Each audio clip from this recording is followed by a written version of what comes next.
minum sperma perjaka atau berondong gitu, usia kita tuh jadi lebih muda. Aduh. Kalau secara kedokteran, apakah dia disarankan untuk ditelan? Jawabannya tidak. Tapi rasanya sperma tuh sebenarnya gimana sih, Dok? Menurut kamu rasa sperma kayak apa? Udah lupa, Dok.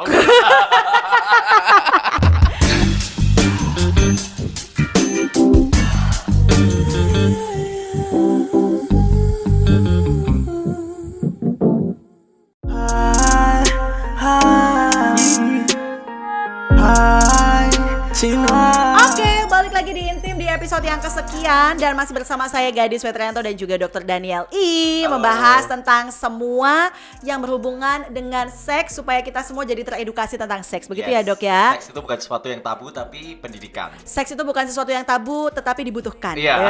Itu yang paling penting dong. Oke, hari ini kita bakalan ngomongin sesuatu yang aku tuh denger banyak banget mitos dan itu disampaikan sama teman-teman cewek aku. Ini adalah tentang sperma ditelan. Yang aku dengar adalah sperma dibuat masker. Oh, ada ya, Dok? Ada. Di klinik dokter nggak ada kan? Nggak ada dong. Oke, ada juga sih, bener aku pernah dengar sperma dibikin masker. Terus katanya sperma obat awet muda gitu juga ya, Dok ya. Katanya kalau misalnya kita sering minum sperma perjaka atau berondong gitu, usia kita tuh jadi lebih muda. Aduh, aku jadi ini harus kita luruskan, Dok, supaya nggak tersesat. Ya, takutnya nanti kalau mitos ini berkembang, setiap ini sperma diminumin terus gitu kan. Jadi nanti ada jamu sperma. Oke, tapi kalau kita ngomongin sperma, kita ngomongin sperma itu adalah laki-laki tidak bisa lepas dari sperma gitu ya, Dok ya. Tapi kandungan dalam sperma itu apa sih, Dok? Bener nggak di sperma itu banyak proteinnya kan? Oke. Jadi sebenarnya gini nih, kita harus ngelurusin dulu definisi sperma itu apa. Oke. Biasanya orang awam itu akan ngomong kalau sperma itu adalah cairan yang keluar pada saat laki-laki itu mengalami ejakulasi. Iya. Tapi sebenarnya bahasa kedokterannya itu adalah semen. Jadi sperma itu sebenarnya adalah nama sel. Jadi sel yang modelnya kayak kecebong itu loh. Ya, yang renang-renang ke sel telur itu adalah sel spermatozoa. Itu namanya sperma. Tapi biasanya secara awam orang ngomong cairannya secara keseluruhan adalah cairan sperma. Oke. Nah, di cairan sperma itu ada apa aja? Yang pertama pasti ada sel spermatozoa. Itu tujuannya yang untuk melakukan pembuahan. Dan ternyata di sana itu ada protein juga. Oke. Kemudian ada gula. Jadi gulanya itu jenisnya adalah glukosa dan fruktosa. Itu adalah termasuk kayak monosakarida atau gula yang gula yang rantainya pendek. Oke. Kemudian di sana ada vitamin. Vitamin B, vitamin C, kemudian ada zinc, ada zat besi dan lain-lain. Oke, lengkap ya, Dok. Lengkap. Jadi kalau kita punya pasangan, kita kalau punya pasangan Anda nggak usah beli vitamin gitu ya kan, kayak suplemen tuh di dalamnya. Kan kayak suplemen lengkap. Nah, tapi terus abis itu kalau kandungannya memang sebanyak itu di sperma, Dok, aman nggak sih sperma kalau emang ditelan? Oke, tergantung dari sisi mana dulu. Jadi gini, kalau misalnya kita ngomong apakah secara kandungannya dia aman untuk ditelan, itu jawabannya adalah aman. Karena isinya adalah protein dan lain-lain. Tapi kalau secara kedokteran, apakah dia disarankan untuk ditelan? Jawabannya tidak. Karena penyakit-penyakit atau virus atau bakteri dan lain-lain, kalau penyakit menular seksual, itu biasanya kalau dari cowok, penularannya adalah lewat sperma.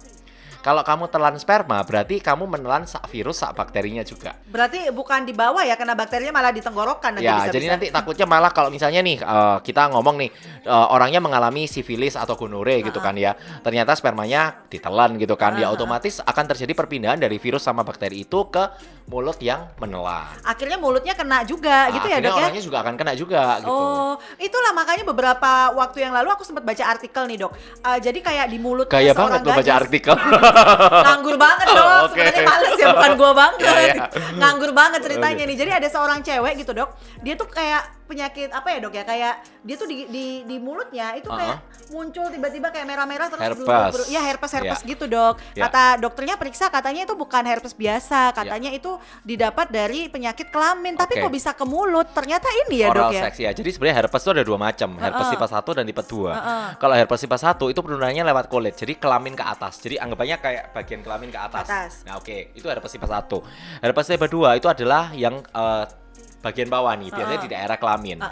Nah, kadang-kadang kalau misalnya nih orang kena di area mulut, itu harusnya herpes tipe 1. Tapi kadang-kadang waktu diperiksa dengan ngecek ini virusnya virus apa nih, ternyata keluarnya tipe 2. Wah, ini berarti penularannya bukan dari kulit, tapi penularannya secara seksual. Malu dong, Bo, ya kan? Udah ke dokter SPKK gitu ya, pasti periksa, aduh ketahuan deh gitu kan.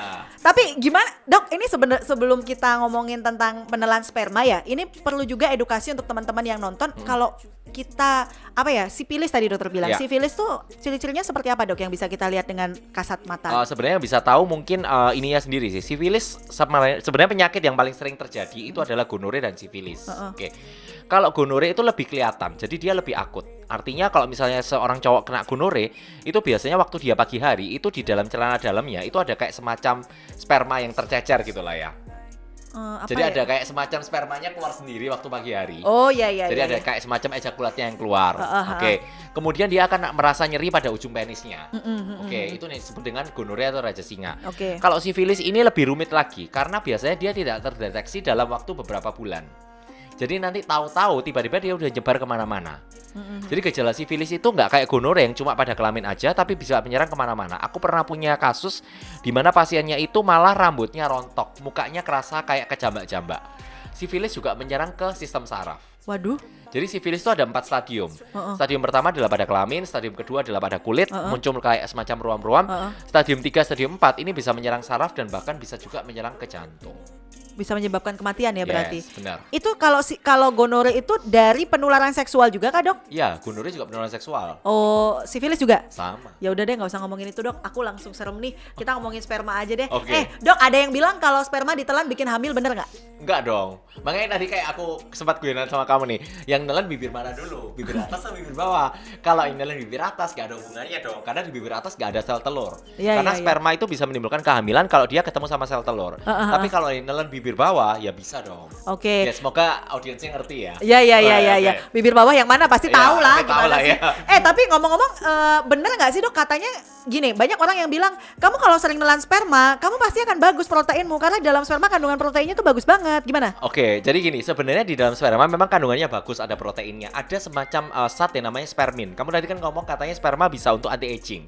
Jadi di dalam sperma itu ada semacam antioksidan yang namanya spermin. Iya. Nah, antioksidan itu kan bagus banget untuk mencegah supaya seseorang itu gak gampang tua.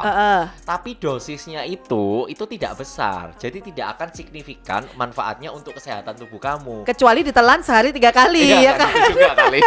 Dan lagian ya maksud aku kan kalau kamu memang cari antioksidan, kenapa gak kamu telan tablet antioksidan aja yang sudah ada gitu kan? Iya. Tapi rasanya sperma tuh sebenarnya gimana sih dok? Oke, karena dia mengandung protein, jadi harusnya secara teorinya dia rasanya adalah asin.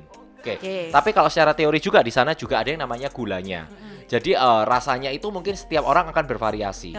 Gitu. Jadi secara teori rasanya mungkin manis-manis gurih, manis-manis asin gurih kali ya. Kamu harusnya menanyakan pada dirimu sendiri deh. Ya makanya dokter nanya dong sama aku. Masa aku nanya diriku sendiri. Ayo. Menurut kamu rasa sperma kayak apa? Udah lupa dok. Oke, tadi sperma mengandung banyak vitamin, antioksidan, protein. Kalau ditelan kata dokter ya sebenarnya tidak berbahaya kalau dia tidak punya penyakit menular seksual seperti itu ya dok ya. Kalau dipakai masker gimana dok? Kan banyak banget tuh. Oke. Jadi gini nih, banyak orang yang bilang kalau misalnya pakai masker sperma itu dia akan merasa mukanya jadi kencang. Itu sebenarnya kayak kamu ngolesin madu ke muka. Kalau kamu ngolesin madu ke muka, terus kering. Nah, kalau dia kering, sensasinya adalah membuat kulit itu jadi kayak ketarik. Sperma juga sama. Sperma itu kalau kena kulit, ketika dia kering, dia akan ketarik sehingga menimbulkan rasa kencang.